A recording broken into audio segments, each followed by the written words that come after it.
my beautiful and amazing family. How are you all doing? Thank you very much for always supporting me. I really do appreciate. If today is the first time you are coming across this channel, this is Agatha Progress channel on YouTube, and I come across your way every blessed day. As you can see in this channel, we react to all videos, and in this channel, all opinion is highly needed in the comment section. And if you love what I am doing in this channel, why don't you click on that button that says subscribe and turn on the bell icon so that we become one big family. All right, my wonderful family, this video we're about to watch, I don't know how you felt about this video, but I do hope you got some lesson from it. All right, my wonderful people, let's go straight into the video. Now, watch it.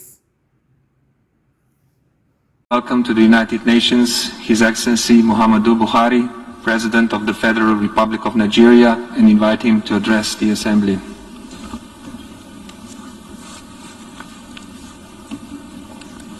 Mr. President, Heads of State and Government, Mr. Secretary General, distinguished delegates, ladies and gentlemen. Mr. President, let me, on behalf of the government and people of Nigeria, congratulate you on your well-deserved election as President of the 76th session of the United Nations General Assembly. I would like to assure you of the full support and cooperation of the Nigerian delegation throughout your tenure. I would like to commend your predecessor, His Excellency Mr. Boko, for the many remarkable achievements recorded during his tenure despite the challenges posed by the COVID-19 pandemic. Permit me to congratulate the Secretary General Antonio Guterres on his re-election and commend his strong commitment to making the United Nations more alive to its responsibilities. I also want to express my gratitude to him for reappointing Ms. Amina Mohammed as the Deputy Secretary General to assist him in discharging his responsibilities.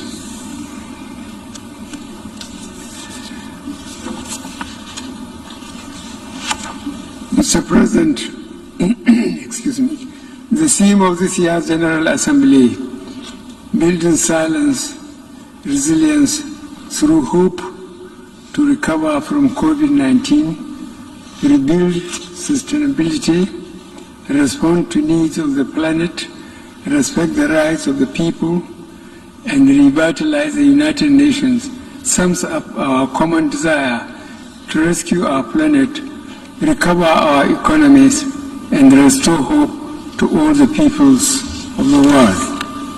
In this regard, my delegation will continue to support the United Nations as the indispensable forum for international cooperation and the cornerstone of the multilateral system rooted in respect for international law, including international human rights law, and predicated on a rules-based order. Mr. President, I want to thank the international community for the concerted response to COVID-19, the solidarity and the drive to contain the first truly global health emergency of our time is a pointer to the many things we can achieve if we work together.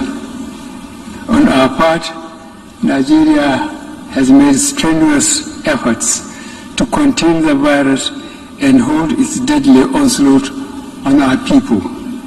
Our efforts have been rewarded with moderate success. At the outset, we recognize detection and contact tracing to be important tools in combating the virus.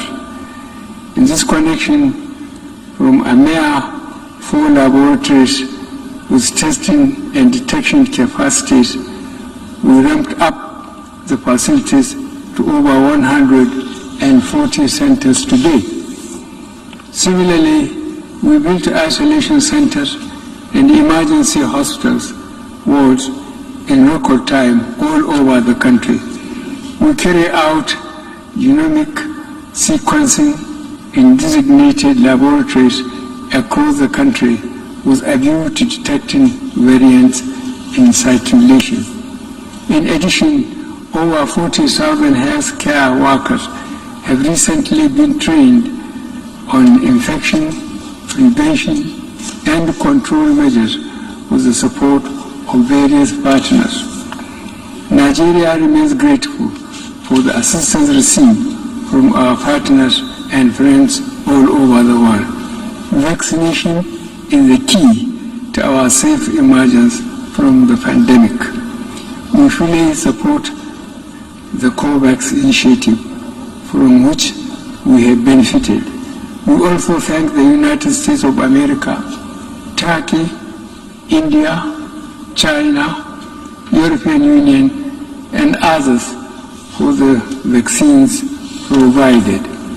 Despite the acknowledgement, however, I would like to reiterate my call for a fairer and more equitable distribution of vaccines in all countries so that together we can fight and contain the pandemic.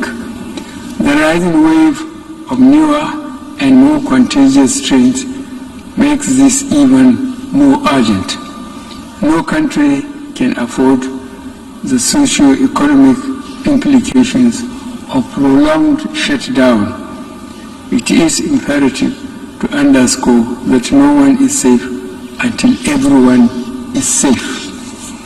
Mr. President, Nigeria remains deeply concerned over the illicit trade, transfer, and circulation of small arms and light weapons.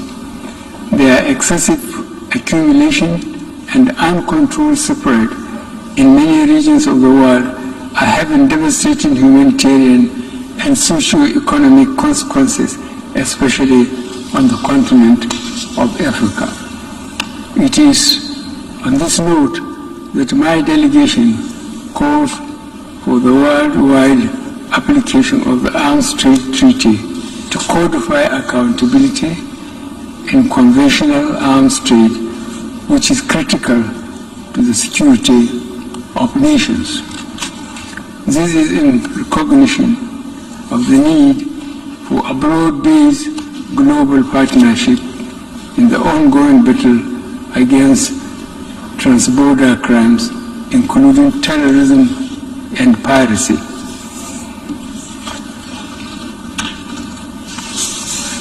Mr. President, we must deal not only with the symptoms of conflict, but also the immediate causes that fuel conflicts in the first place. These include poor and undemocratic governance, human rights abuses, poverty, ignorance, injustice, and inequality. There are no easy solutions to these conditions. They require long-term investments and more effective international cooperation. In this connection, my delegation underscores the importance of promoting peaceful, unfettered, and inclusive participation of states in global actions towards conflict prevention. This will facilitate the achievement of the 2030 Agenda for Sustainable Development and the African Union Agenda 2063. In West Africa especially, our democratic gains of the past decades are now being eroded. The recent trend of unconstitutional takeover of power, sometimes in reaction to unilateral changes of constitution by some leaders, must not be tolerated by the international community.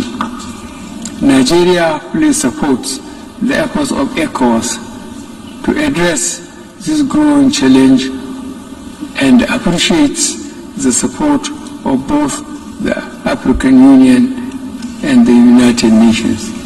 In this regard, I would like to reiterate that as leaders of our individual member states, we need to adhere to constitutional provisions of our countries, particularly on term limits. This is one area that generates crisis and political tension in our sub-region. Mr. President, Nigeria is fully committed to nuclear non-proliferation and has always supported the view that it should involve all states.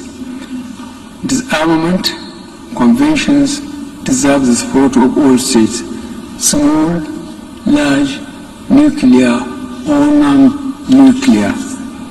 Nuclear weapons remain the ultimate agents of mass destruction, and their total elimination should be the final objective of all disarmament processes within the broad spectrum of goals being pursued by the United Nations. In this regard, Nigeria would participate actively in forthcoming review conference of nuclear prohibition treaty and also the first meeting of states parties to the landmark treaty on the provision of nuclear weapons scheduled to take place within the first quarter of 2022. Nigeria regards these upcoming events as important steps towards realization of a world free of nuclear weapons. We are therefore supportive of any diplomatic efforts in this direction. We hope that the upcoming Nuclear Prohibition Treaty Review Conference would lead to a successful outcome that will facilitate the nuclearization of the world. We will do our part to ensure such an outcome. Mr. President, terrorism continues to dominate security discourse worldwide. In Nigeria, Boko Haram, terrorist group, though fragmented by internal strife and weakened by our defense forces, is still active and preying on soft targets. Nigeria will continue to work closely with United Nations counter-terrorism bodies and entities with a view to bringing this scourge to an end. Nigeria has spared no effort in addressing the challenges of terrorism posed by the activities of Boko Haram in northeast Nigeria, the Lake Chad region, as well as banditry in the northwest and north central. Mr. President, the impact of climate change is already with us in Nigeria, manifesting in various ways: conflict trigger, food insecurity, drying up of lakes, loss of livelihood, and youth migration, among others. The trend is the same in many other countries that are threatened by forest fires, rising seas, drought, and desertification. As leaders, we must create inclusive and gender-sensitive policies that address all issues connected to climate action for mitigation and resilience. This is why we are working on a transition to low-carbon economy consistent with achieving the Paris Climate Agreement on Sustainable Development Goals. Mr. President, combating illicit financial flows and ensuring the recovery and return of illicitly acquired assets have the potential to provide resources in the immediate term for financing development in the area of COVID-19 pandemic and beyond. It drives national governments of resources needed to provide adequate and meaningful sources of livelihood for their citizens. The latter gives rise to more irregular migration patterns and unwholesome consequences for interstate and human relations. Mr. President, the issue of debt, we have seen that developing countries have been faced with unsustainable debt burdens even before the pandemic. The COVID-19 pandemic has increased the risk of new wave of deepening debt, where vital public financial resources are allocated to external debt servicing and payments at the expense of domestic health and financing for critical development needs. Therefore, there is an urgent need to consider expansion and extension of debt service suspension initiative to include all least developed countries and small island developing states facing fiscal and liquidity challenges. Mr. President, Nigeria reaffirms that international trade is an engine for development and sustained economic growth, as well as global eradication of poverty. We therefore call for the reform agenda that will engender better recovery from this crisis, build resilience to future shocks, and pursue transformative development strategies that can deliver the 2030 Sustainable Development Goals. Mr. President, the global food system has in recent times been impacted by several factors, such as population growth, availability and accessibility of arable land and water resources, climate change and loss of biodiversity.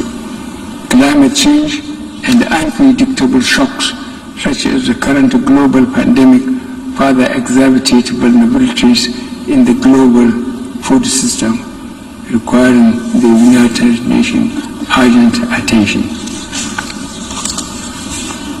Mr. President, Nigeria has been steadfast in safeguarding human rights, including the advancement of women, the protection of children, the protection of the rights of people living with disabilities, the treatment of migrants, refugees, returnees, and displaced persons, as well as the promotion of fundamental freedoms through all legitimate means. In this regard, my delegation recommends the positive example of leaders like Prime Minister Jacinda Ardern of New Zealand. The recent rise in hate-related crimes globally underscore the urgent need to continue our engagement about racism, racial discrimination, xenophobia, and other related intolerance. It is sad to know that the issue of racism remains alive globally. We are beginning to forget our affirmation of the inherent dignity and the equal and inalienable rights of every individual as enshrined in the United Nations Charter. No society can claim to be free or just if it is deprived of any one of these rights. Today, racism drives hate crimes and institutional discrimination. In all this, Africans and people of African descent are among the major victims. I am confident that this forum will make significant impact in the quest to end race-related vices and injustice. Mr. President, no reform of the United Nations system is more urgent than that of Security Council. Stakeholders around the world are asking how such power could be concentrated in scant representation. The governmental negotiations have taken too long, some 15 years. We must avoid going in circles. consensus has been achieved in some of the elements of this reform, especially that of the representation of Africa on the basis of the El Zuini consensus and the Sartre declaration. It is unreasonable to expect unanimity in this matter. Mr. President, our organization is at the peak of the multilateral system. It is also the preeminent body for solving our current and emerging challenges and for developing norms that are protective of us all. In the current moment, hope for this is dependent on how we assist each other to get COVID-19 out of all countries, regardless of their classification. We can do and we must do. In this regard, let me close my statement by paying special tribute to a great and humane internationalist and an exemplary practitioner of multilateral cooperation. I am speaking of Chancellor Angela Merkel of the Federal Republic of Germany. As she exits the stage, we wish her well. Thank you.